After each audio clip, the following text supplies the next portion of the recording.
Ayan po, salamat sa pagkabasa ng salita ng Panginoon. Tunay nga, eksakto talaga. Praise God. So yun po, kung makikita natin talaga dito sa John chapter 4, ayan yung life-changing encounter with Jesus.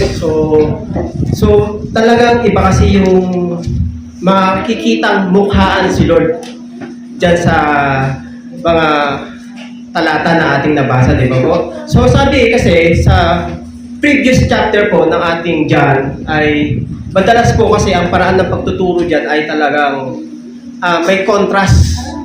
Bawat may contrast, may kaibahan. Mayroong pagko-compare, di ba? May pagko-compare dun sa paraan ng kanyang teaching tool ni John. So napakaganda. Sa chapter 2 naman kasi dyan naman po yung contrast yung may strong contrast, andyan yung water turn to wine. Makikita doon. Makikita naman yung secretive miracle o palihim na himala ni Jesus dyan sa di ba? Di ba? Hindi siya nagsalita, hindi niya sinabi. Ang purpose niya doon, di ba? Water turned to wine. So, talagang hindi nila alam yung kapangyarihan na ginawa ni Diyos ng Diyos diyan po. So, ito yung isa pang himala. Kumbaga, secretive miracle or palihim na himala ni Jesus diyan sa chapter 2. At ito rin po ay joyful and quiet miracle, di ba? Dahil kapistahan that time ay talagang kasiyahan kasi. Kaya hindi niya binitin yung tao doon sa kasiyahan na yun. So, grabe talaga si Jesus. So, kaya ko nabanggit na joyful and quiet miracle. Yung isa naman dyan, nagalit naman doon sa chapter 2, di ba? Itinaboy naman niya yung mga nagtitinda sa church. Yun naman, ang ginawa niya doon, yung direct rebuke. Di ba? May contrast lagi. So, makikita natin yung contrast. May pinapakita si Jesus sa bawat contrast na ginagawa niya sa kapahayagan ng kanyang kapangyarihan. Sa chapter 3 naman, ito naman, makikita po ulit natin yung mula sa secret miracle niya sa chapter 1. Ito naman, yung sa chapter 3, ito naman yung, di ba, yung encounter ni Nicodemus. Naging quiet naman yun. Kasi, paano ko nasabing quiet? Quiet, private, instructional. Kasi, quiet, private, instructional conversation with Nicodemus. Kasi, this oras ng gabi siya pumunta, alas 12. So, talagang nakikita yung contrast, di ba po? So, ngayon, sa chapter 4 na ating nabasa, ito naman, it presents din po yung makabuluhang contrast. May contrast din po dyan, may kaibahan. Sabi nga po sa ni Nicodemus, si Nicodemus naman kasi ay isang man of power, di ba? Siya ay makapangyarihan. Siya ay may reputasyon, tanyag, well-educated. At take note may pinag-aralan talaga si Nicodemus. Pero, ganito ang sinabi diyan, nagtanong pa rin siya kay Jesus ng this oras ng gabi. At nagawa niya yun in his own free will.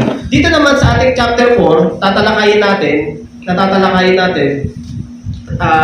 talagang yung senaryo. May senaryo kasi dyan na dito, ano ang makikita natin sa babaeng Samaritana? Di ba nakita natin kanina? Ano ang makita natin sa kanya? Siya ay poor. Siya ay babaeng outcast or itinakwil. Kasi di ba sabi ni Jesus kanina, nabasa natin, siya ay may 5 asawa na. So ibig sabihin, ilang beses na siya itinakwil ng mga itinakwil. Ganun ang nangyari sa Samaritana. At sa kabutihan, at sa kabutihan ng ating Panginoon, Jesus, hindi po niya ini-expect na makakausap niya na mukhaan si Jesus, yung Samaritan woman. Sabi nga po dito di ba sa previous chapter, si Nicodemus ay may dunong nga. Pero itong Samaritana, ano sabi sa John 3:9-10? Sabi nga, nagtanong si Nicodemus, paano pong mangyayari iyon? Sa verse 10 ng chapter 3, sumagot si Jesus, isa kang tanyag na tagapagturo sa Israel, pero hindi mo alam. Pero grabe yung yung comparison, yung contrast na pinapakita ni Jesus dito. From tanyag to itinakwil. So, doon po, bakit kaya ganun yung turo ni John dito?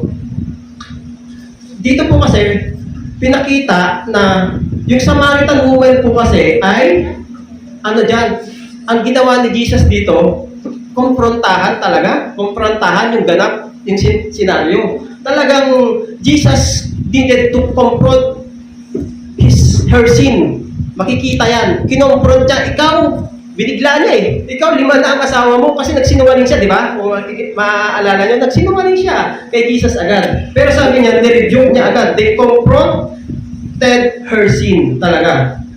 Makikita yan sa John 4, verse 17 to 18. Pero ang Samaritan ay binigyan din ng value. Ito yung maganda dyan. Itong chapter 4 na to, bibigay ko na lang yung gist, aral na ating makukuha kasi talaga sobrang haba po hanggang verse 54. So makikita natin dito, yung Samaritan woman po, binigyan din ng value ni Jesus. Sa anong paraan? Nilifted up niya. Now, bakit ipinakita ang mga teaching na ito ni John sa mga contrast na pamamagitan ng contrast? Dahil yung contrast na yan, ito ay makakatulong sa atin. Help us kung paano ipinakita ni Juan ang gospel of Jesus Christ, di ba? Para sa lahat ng tao, sa lahat ng pagkakataon. Ang lahat ng pagkakataon, di ba? Dumaan lang naman siya eh. Huminto siya. O, nauhaw siya. Di ba? In all times, but it will reach its person. So, hindi niya nineglect yung Samaritan woman. Kahit na alam niyang aba siya, itinakwil na siya, ay andun yung pagmamahal ni Jesus. Nasaan man sila, spiritually speaking. Di ba po? Kung magigets natin, nasaan ba ang kalagayan ng spiritual kalagayan ng Samaritan? Ano ba ang Samaritan? Bakit siya tinawag na Samaritan woman? Bakit kaya? Ito ang dyan. May tanong ako. Naniniwala po ba ang bawat isa sa atin ay tinubos na po? Jesus redemption. Tinubos tayo ng Panginoon. Diba? Tinubos saan? Saan tayo tinubos? Sa banal at makapangyarihang dugo ni Jesus. Base sa ating nabasa sa Kabanata 4, ay makikita natin ang mas malalim, yung aral. Diba? Balong malalim nga eh. Nandun tayo. Tignan natin, bakit sinabing balong malalim? Bakit kaya? Ito po ang isang mga dyan. Ang isa pang tanong, mababago ba natin ang isang tao sa isang pag-uusap lang? Di ba? Si Jesus, binago niya agad instantly yung Samaritan woman. Di ba? Kaya ba nating mapaniwala o maakay ang ating mga kakilala sa pamamagitan ng conversation? Kaya ba nating maakay ang ating mga kakilala? Mga mahal sa buhay, or malalapit sa atin sa kapangyarihan lamang ng salita? Siguro yan yung pinapakitang aral sa atin. Now, nais ko pong tanungin ulit ang bawat isa sa atin. Ay nais kong mag-isip or kung may maalala po ba tayo na past conversation natin na nakapagbigay sa atin ng long lasting impact sa iyo. May maalala ba tayo? Na during conversation ninyo, during pakikipag-usap nyo, may long-lasting impact ba sa iyo, sa buhay mo, or sa ibang tao? Nakapagbigay po ba tayo ng impact sa, especially sa ating mga loved ones? So, yung result po ba nito ay nagbukas sa atin ng sa ating mga mata sa panibagong paraan ng pamumuhay. Di ba? Doon sa conversation ni Jesus with Samaritan woman, ito ba ay nakakapagbigay sa atin ng result ng panibagong pamaraan ng pamumuhay natin or new way of living? So, di ba, nagigets po ba natin? Yung new way of living na yan yung nangyari sa Samaritan. Yung result po ba ng ating conversation sa ibang tao ay humantong or inalaw po ba natin na pahintulutan natin, na bitawan natin yung luma sa ating mga sarili? Napunta po ba tayo sa ganong kalagayan? Yung result pa ba ng ating pakikipag-usap sa iba ay winaksi na ba natin ang mga mapanirang gawi or habits natin? Di ba? Bibigat. So, ang turo dito ni Jesus ay talagang, life-changing conversation. So, makikita pa natin, tignan pa natin. At ito mismo ang nangyari sa babaeng taga Samaria. Babagtasin pa natin. Marahil kasi talaga itong life-changing conversation ng Samaritan with Jesus at ng Samaritana, makikita natin yung balon or well ay maaari nating masabing coincidence or pagkakataon na parte ito. Minsan may parte or plano ito ng redemption sa babaeng Samaritana. Di ba po? Hindi po makakaila na si Jesus po ay talagang faithful. Even, ano ba yung kakalagayan natin? Faithful po si Jesus sa Samaritana that time. That Jesus called this woman to step out in faith. Di ba? Jesus called out, kinall out niya yung Samaritana to step out in faith. Yun po yung ano dyan, upang mabigyan siya ng bagong buhay. Kaya, di ba yung tubig na nagbibigay buhay, sabi kanina, nabanggit sa verse yan. Gusto mo ba bibigyan kita ng tubig na nagbibigay ng bagong buhay at hindi ka na mauuhaw? So sa buhay po ng Samaritana, when they met Jesus, ay nagkaroon po siya ng life-changing conversation. Yun ang sabi ko kanina. Nakita po kasi ng Samaritana na sa kanyang sarili, siya po ay mahina. Nakita niya yun. Siya ay ni-reminded sa kanyang sarili na may sakit siya sa kahinaan. Kasi 5 yung asawa niya eh. So, mahina talaga siya. So, yun po. Bawat isa po sa atin ay may nakakatakot na pinagdaanan. Amen po ba? Scary things. May nagawa na scary things na nagawa natin or nangyari sa buhay natin. At nabuksan lang itong isip na pananaw natin simula nang makakilala tayo sa Panginoon. Di ba po? Yan yun. Bawat isa po sa atin ay may scary things. Kung titignan natin, nung hindi pa tayo nakakakilala sa ating Panginoon, di ba po? Parang hindi mo na lubos maisip na gusto mo pang balikan yun, yung buhay mo dati, di ba po?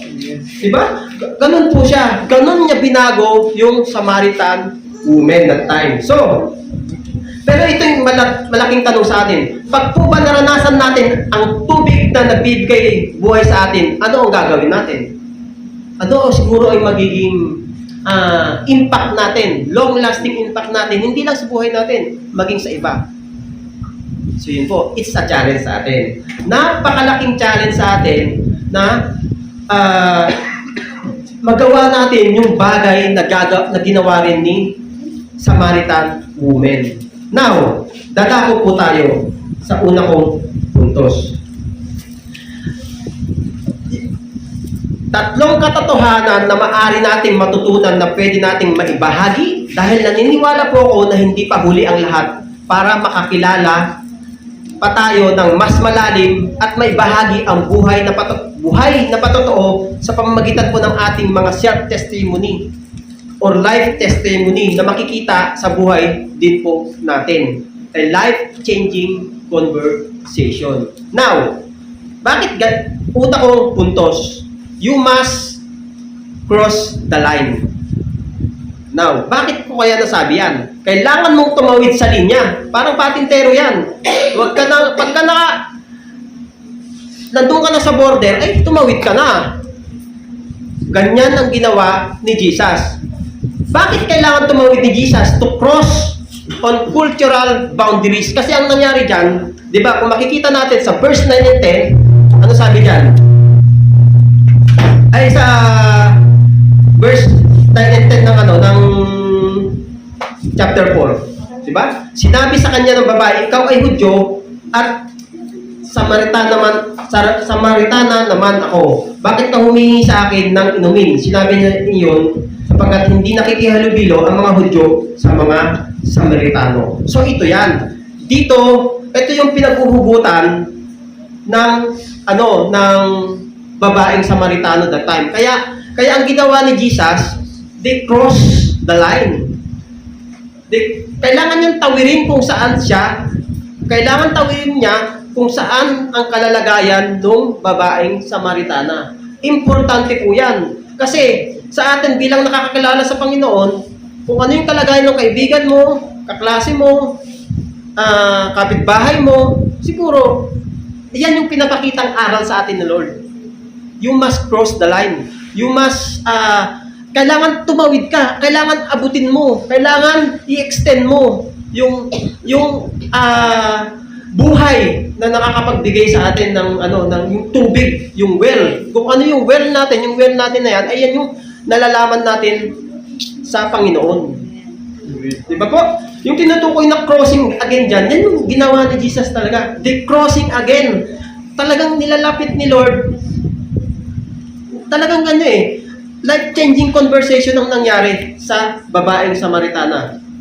So, yun na, kailangan, sabi nga, di ba, sapagkat, sinabi niya iyon, sapagkat hindi nakikihalubilo ang mga Hudyo sa mga Samaritana. Bakit may ganitong hugot yung Samaritana? Bakit kaya? Siguro, balikan ko lang ang Samaritan kasi, yung brief history lang. Dahil during that time, ay talagang mababa. Ang Samaritan daw po kasi, Samaritan and Jews, yung Jews, yung mga Hudyo, ay mababa ang tingin sa mga Samaritans. Parang sila, alipin kung tutuusin, ang tingin ng mga Jews sa mga Samaritan. During ministry po kasi ni Jesus, nagkaroon or dati nang may kaugnayan ang Jews and Gentiles. Yung Samaritans po ay, yung mga Samaritans daw po ay bunga ng half Jews and half Gentiles. So yun po. So, yun yung pinaghuhugutan na you must cross the borderline or you must cross the line. Kaya yun ang ginawa ni Jesus sa Samaritan. Ano ba pwede natin matutunan sa when Jesus crossed the borders? Ang Samaritan po kasi ay may sariling templo. Di ba kasi nga, during nabuo kasi ang Samaritans after the Assyrian captivity of the northern kingdom of Israel in 721 BC. So, nabuong yung nung sinakop sila ng Assyrian, nagkahalo yung Jews and Gentiles, which ang bunga is Samaritans. So, gets po? Yun po yung yun yung bunga ng Samaritans. Ang Samaritans po kasi, kaya may sinabi kong may sariling templo. Meron din po silang sariling Torah. Ano yung Torah na yun? The Pentateuch. Torah, pero ito take note, may Torah sila. Hindi Torah. Torah, which is the Pentateuch or the Genesis, Exodus, Leviticus, Numbers, and Deuteronomy. Yan po yung Torah. Pero unique copy of Pentateuch ang nangyari ng mga Samaritans. Parang, kung baga, nagkaroon sila ng revision sa sarili lang nila. So, may sarili silang version. May sarili silang religious system. So, nakikita nyo na? Yung sabi kong crossing the borderline, yan po yun. Yan yung kaibahan. Higit sa lahat, meron silang sariling unique system of worship. Ano pa ginagawa ng mga dating pananambahan? Kung ano-anong niluluharan, kung ano-anong tinitignan, may mga bato, araw, ganun mga sinasamba nila.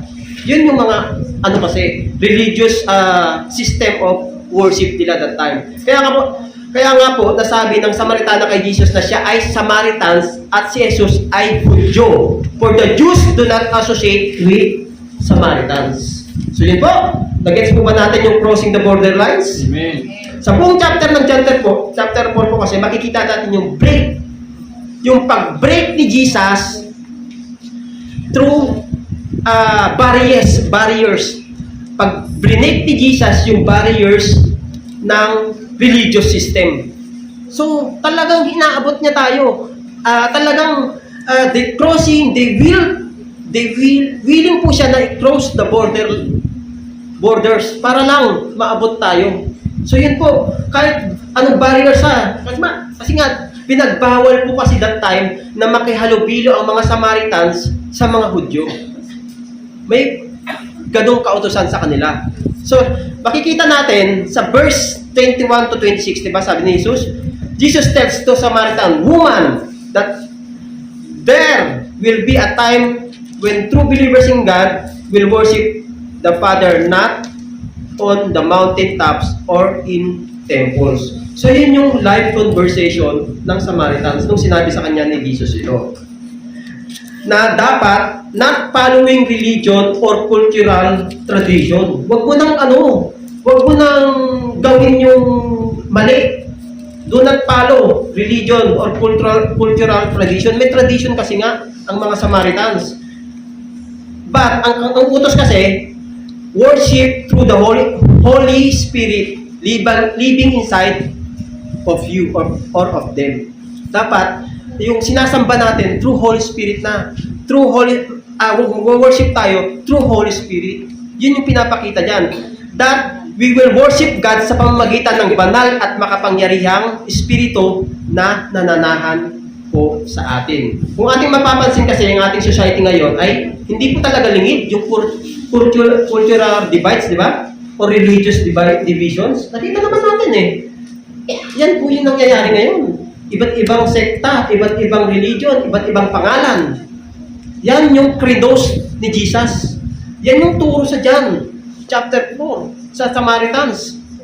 So, yun po, you must cross the borderlines. Kaya nga kapag napunta tayo sa alam mo at alam ng iba na hindi ka panalig sa katotohanan, minsan po may barriers diyan. Di ba alam naman natin, maski kamag-anak natin, alam natin, ano yan, ibang religion, pero siguro, mag-exert tayo ng effort na ginawa ni Jesus na we need to cross the borderlines para sa mga mahal natin sa buhay. Maski mahal natin sa buhay. Challenge po yan. Napakalaking challenge yan. Isang challenge talaga yan na dapat kung ano yung bukal ng buhay, bukal ng tubig na itinuturo ni Jesus dito, ay maibahagi natin yung living water na naranasan ng Samaritan kay Jesus. Kagaya, dapat maranasan din ng ating mga loved ones. So, yan yung first point ko. You must cross the borderlines. So, second point, remember, your past is not your future. Amen po ba tayo dito? Amen. Kasi, paano ko nasabi yan? Your past is not your future. Ano yung past na nakaraan? Ano yung past na nakaraan? Ay hindi ito ang yung hinaharap, di ba? Ang yung past na nakaraan, ito yung hindi mo hinaharap. Nagets mo ba natin? Amen. Kumbaga, nakaraan na yun eh. Kumbaga, tayo kasi, minsan nakaraan na nga, pabalik-balik pa. Naaalala pa. Ganyan tayo eh. Eh, ikaw, may kasalanan ka sa akin. Eh, nakaraan na yun. Na-record pa. So, ano lang yan, siningit ko lang. Pero, yun talaga, isang punto na dapat siguro ay your past is not your future. Kumbaga, focus lang tayo kay Lord. Move forward na lang. Yung past kasi na yan na nangyari kasi sa Samaritan, yung past na yan ay magulo. Wasak. Di ba? Kalbaryo. Walang ibang alam na lapitan kundi tao lang. In short, walang patutungan kundi distraction. So, yan yung mga past natin eh.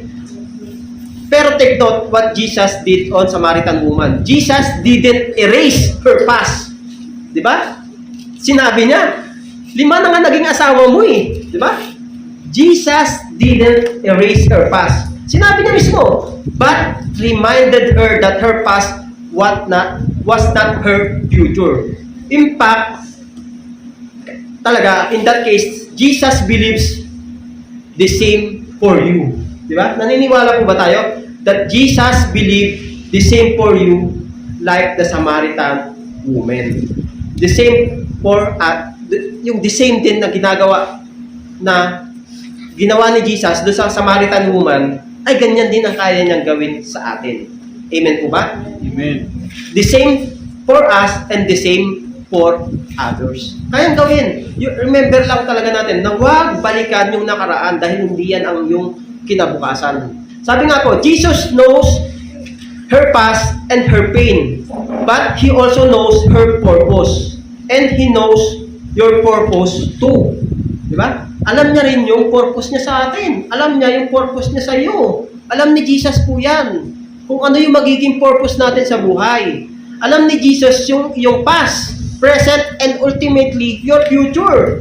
Alam ni Jesus ang lahat sa iyo, tago or lantad na pamumuhay. Di ba? Alam ni Jesus anong uring Kristiyano po tayo. Amen. Alam ni Jesus ang bawat kulo ng ating desire, Amen. motives, and concerns. Amen. So, yun po talaga. Inaantok na kasi sila. Wala. Now, bakit? Balik tayo sa passage ng verse 17 to 21. Sinimulan kasi ni Jesus ang kanilang conversation na pinakita niya na alam ni Jesus ang past niya. Take that, ha? Alam ni Jesus ang kanyang past, ang kanyang pinagdaanan. Pero ito yung nakakapanabik. Jesus also knows her purpose.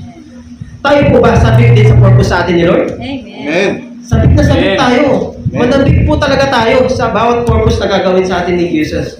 And gusto ba natin magpagamit Amen. sa kanyang purpose? Amen. Oh, praise God. And challenge kasi, gusto ni Lord na alamin at palalimin natin at ipakita natin sa iba ang kanyang great purpose sa buhay natin. Magagamit po ba tayo sa layunin ng ating Diyos? Amen. Oh, so, sa Gospels po kasi ng John, makikita natin yung active. Anong ginawa ni Jesus dyan sa Samaritan woman? Yung active listening. Active siyang nakinig sa kwento ng Samaritan. Lagi kasing active si Lord sa atin. Lagi yung pagkahabag sa atin ni Lord. Grabe. Hindi na lang natin mapapaliwanag, awang-awa sa atin si Lord. Awang-awa sa atin si Jesus, lalo pag naliligaw tayo. Naliligaw tayo ng landas at napapariwara, awang-awa siya. Kaya ganun na lang, hindi nauubos ang habag at awa niya sa atin. Hindi po talaga. Never na mauubos ang habag ni Jesus sa atin.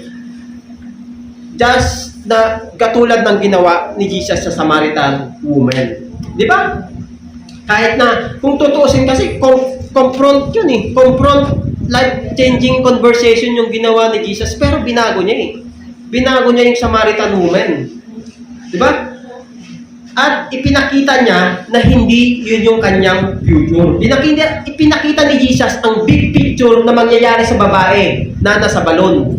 Na naranasan niya ang tubig na kapag nakainom ka nito ay hindi ka na muling mauuhaw. Amen po ba? Amen. Hindi na tayo muling mauuhaw once na Amen. uminom tayo ng tubig mula kay Jesus. Now, as a follower of Jesus, may pagkakataon po ba po na parang hindi natin kayang i-share yung faith natin dahil sa bigat ng nakaraan? Meron din po pa ba tayong ganong experience na dahil sa mga barriers na ng past natin ay hindi mo kayang i-share yung gospel? So wag po natin intindihin yung past natin. Like sharing ng mga iba. Dati akong masama, dati akong addict, dati akong gulong-gulo sa buhay ko, dati akong magnanakaw, dati akong kuratong, o ano pa man. Ay talagang,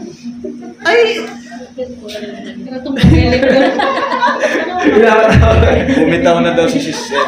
Pumalas na siya. ay kumalas na siya. Ayun Big pa. time pala movie nito.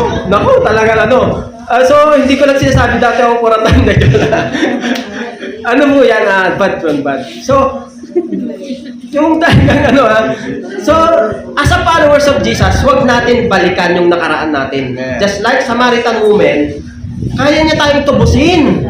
Kaya niya tayong tubusin through His redemption. Tinutubos niya lagi tayo saan mang lugmok na kalalagayan tayo. So, just remember lang, Jesus has changed your life na po, our life. And ang message po talaga dito, Jesus wants to use you to reach others as well. Diba? Amen. Share your life story, your past. Kasi knowing po, your past is being bridge or vessels natin. Knowing po na yung glory na darating para sa Diyos lamang po. Di ba po? Kung sinishare natin yung past natin, wag na nating balikan kasi hindi talaga yung future natin. Listen to other story. So, yan po yung makakapag-bless sa atin. So, just like Jesus, we need to listen. Para maibahagi natin ang salita ng Panginoon, we need take time and listen carefully. Attentive po dapat, active po dapat yung pag-listen natin. Once na may nagsishare tayo, yun pala, yun na yung magkakapag-life changing sa kanya eh. Hindi pa natin ginagawa. Di ba? Yun pala, yun na pala yung part na mababago na sa ni Jesus, hindi mo pa rin ginawa. So, lagi natin lang i-remind sa ating mga mahal sa buhay, loved ones especially, ay talagang remember, don't use your past as excuses. Kasi yun yung nagiging excuse natin eh. Ay, ganito ako dati. Baka hindi na ako tanggapin sa langit. Ganyan eh. Baka sumobra ako sa langit eh. Di ba? Ganyan ang katwiran. Literal na katwiran yan. Baka samba ka ng sambal. Baka lumampas ka na sa langit. So, ganun ang katwiran. Pero, dapat maging attentive tayo kasi pag ganun na yung mga sinasabi nila, ay pagkakataon na natin yan. So remember lang po, your past is not your future. So, lastly, start with one conversation. Yun po. So, talaga, at least na, ano ko na to, siguro, start with one conversation lang sa ating mga organisasyon na kinabibilangan. Yun po. So talagang so ngayon, dako tayo sa itong isang maganda kasing halimbawa, yung faith na pinapakita dito. Dito kasi ako kanina dun sa sharing ko ay talagang dito rin ako, ito yung ginamit sa akin. Dito po sa verse 43 to 54, yung conversation ng pinuno ng pamahalaan at ni Jesus. Sa verse 43 po kasi to 46, ito yung travel time ni Jesus. Ito yung travel time ni Jesus.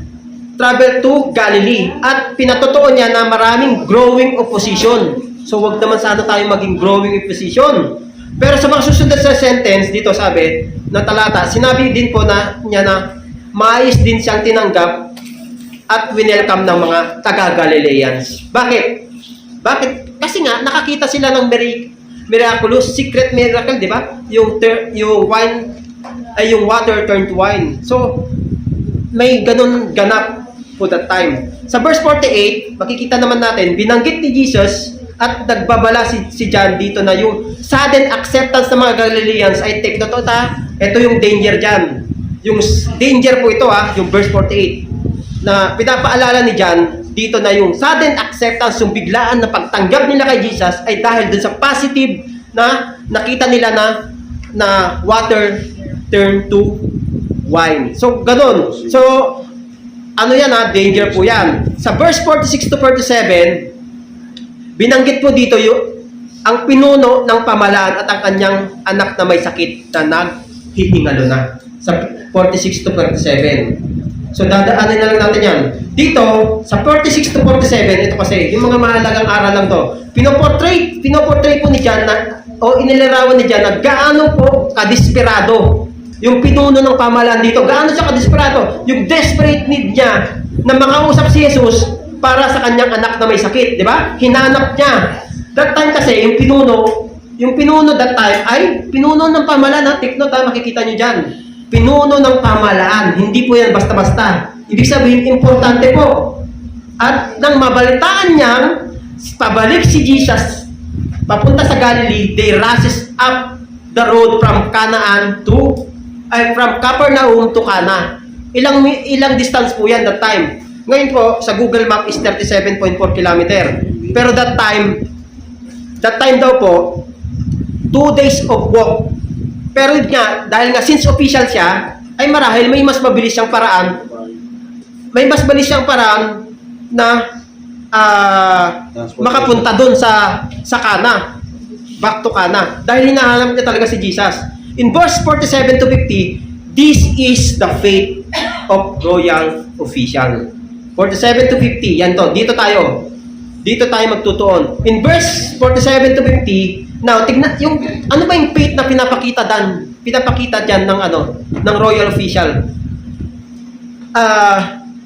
Tignan natin ang ginawa ng isang pinuno ng official. Diba, sabi niya, dahil sa pagka-desperado niya, na makita at makausap si Jesus, they move to find Jesus, di ba? Nag-rush siya eh. Nang nakakita po kasi siya ng miracle with Jesus, kaya ganun na lang siya gumawa ng paraan makita at makausap si Jesus. His faith, he's strong enough. Kasi nga hinabol niya eh. Naglakbay siya. Di ba? His faith, makikita natin. Talagang desperado po siyang bumalik sa Kana. His faith is strong enough. Bakit po? Naglakbay. Di ba? On mountainous, kasi dati that time, ay hindi po ganito kaganda ang daan. Mountainous road po that time. Mountainous journey to meet Jesus. Ganon yung faith na pinakita ng official dyan. So makikita, desperado. Ang pinunong official ay patuloy po. Di ba? Hindi niya hinintuan. Ito take note ito. Sa paghingi natin, sa pamamagitan ng ating faith, ito yung faith na pinapakita ng official dyan, he kept on asking. Hindi siya huminto na sagutin siya na no. Hindi siya huminto. Hindi siya pumayag na ba-deny siya ni Jesus. Di ba? Hindi siya pumayag. Talagang hinintay niya yung sagot ni Jesus. Tingnan natin, yung faith kasi dito, dahil sabi ni Jesus, dyan, unless you people see the miraculous signs and wonders, you will never believe. Kaya siya nag-rush dun sa papuntang Kaan, from Capernaum to Cana, nag-rush siya kasi nakakita siya ng miraculous wonders, miraculous signs and wonders. So, nakikita natin dyan yung faith. Nakuha po ba natin? Di ba? Di ba nga, tayong mga tao, may kasabihan, to see is to believe. So, nakakita siya ng kapangyarihan ni Jesus. But the official belief is persistent. Kumbaga, tuloy-tuloy. Jesus, sige na po. Ganyan siguro yan eh. Siguro sa kwento dito, medyo maikli lang. Pero tingin ko, kinulit niya si Jesus. Official belief, hindi siya pumayag na ba-deny. Naniwala po yung pinunong official na there's a power in faith. Amen po ba? Our faith can heal incurable disease. Kasi, tingin niya, si Jesus lang makakapagpagaling doon sa anak niyang may sakit. Official yan Our faith, di ba nga, can move mountains. Amen? Amen. Our faith can satisfy us to the extent na magkakaroon po tayo ng fullness of joy. Amen? Our faith can inspire others and ultimately convert others like po sa pinunong official. Alam niyo ang nangyari sa official dyan? Sa verse 49 to 50? Nakakatuwa. Di ba? Ang sabi dyan, nakakatuwa po na pinapasok niya si Jesus sa buhay niya. Di ba? Sa verse 49 to 50, tingnan niyo po. The royal official said, "Sir, come down before my child dies." Jesus replied, "You may go, your son will live." The man took Jesus at his word. Kumbaga, kinuha niya yung promises ni Jesus.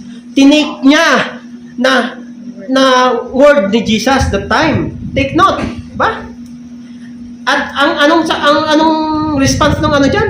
They departed. Umalis na siya. Hindi niya, kung mapapansin po natin, yung power of healing word ni Jesus, from Jesus, any sickness will be healed through Jesus. Amen? Diba? This is the power of word of Jesus. Sa pamamagitan ng kanyang salita, lamang, lahat tayo ay makakaranas ng kagalingan. Now po, ano ang ginawa ng pinunong opisyal? Yung response po niya ay nakapaloob yung faith with Jesus. Ano yung response na yon? Di ba? Nagtiwala siya, umalis na siya eh. Diba? Yun yung response, magandang response ng faith. Maniniwala lang tayo at mangyayari at gagaling po tayo sa ating mga sakit.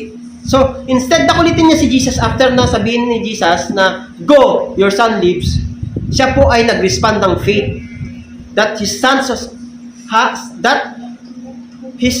has already healed. Nanalig po siya. Nanalig yung pinuno ng pamahalaan. He believed the word that Jesus spoke to him. So yun po. Talagang on verse 51 to 54, ito yung confirmation kasi, di ba? Kung makikita yung confirmation diyan na yung request ng official that time, nung sinabi niya is, tingin ko is alauna ng hapon, at that time, tinanong niya yung servant, nung pabalik na kasi siya nung pabalik na yung official, papunta dun sa kanyang anak, ay tinanong yung kanyang servant, anong oras gumaling ang kanyang anak? Yun yung exactly time when Jesus says, "Go, your son lives." So yun po So nakita po ba natin yung faith na yun? Amen. Sana yun po yung panghawakan natin. Like kahit official man tayo ay marunong. Nakita natin yung contrast from official to Samaritans na or tinakwil. Nakita natin yung mga contrast per chapter. So as a result po ng faith, his extended household and immediate family servants, they become believers of Christ. Amen. So ganun po kapangyarihan ng faith. Napakita, his faith nga po ay nag-umpisa sa miracles and wonders of Christ. Pero ito po ang mas lalong lumalim. Ito yung mas lalong lumalim siya at maniwala at nanalig siya ng buong puso. Nagtiwala siya sa salita lamang ni Jesus. Nakita niya yung resulta na healing. So the book of John talaga, yung previous chapter, that Jesus can heal at distance by only a word. To God be the glory. Amen. Pwede sa ano ka na, Friday.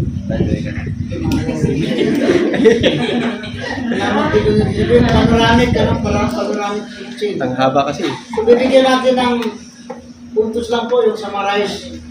The book of John is teaching about Jesus is